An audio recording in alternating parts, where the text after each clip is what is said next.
টি-20 cricket আবারও Travis হেডের ঝড়, আবারও অস্ট্রেলিয়ার সহজ জয়। জয়টা এবার সাউদাম্পটনে ইংল্যান্ডের বিপক্ষে 3 ম্যাচ সিরিজের প্রথম টি-20তে 28 রানে। অজিদের সবকটি উইকেট হারিয়ে 179 রানের জবাবে ইংলিশরা 4 বল আগে 151-তে অল আউট হয়। বাংলাদেশ সময় রাত 11:30টায় শুরু হওয়া ম্যাচে টস হেরে ব্যাটিং পায় অস্ট্রেলিয়া।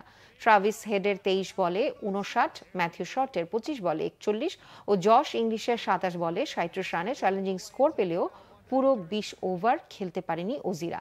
19 ওভার 3 বলে 179 রানে অল আউট হয় সফরকারী দল। পাওয়ার 6 ওভারে হেড ও শর্ট যোগ করে 86 রান। ইংল্যান্ডের বোলিংয়ে অফ স্পিনার লিয়াম লিভিংস্টোন 22 রানে 3 উইকেট নেন।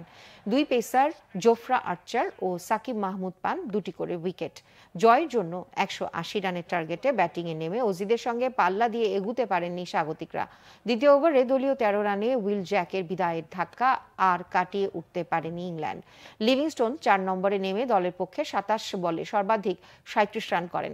ওপেনার ফিল সল্ট 12 বলে দ্বিতীয় সর্বাধিক 20 রান করেন। অজি বোলিংয়ে পেসার সিন অ্যাবাট 28 রানে 3 উইকেট নিয়ে সেরা সাফল্য পান।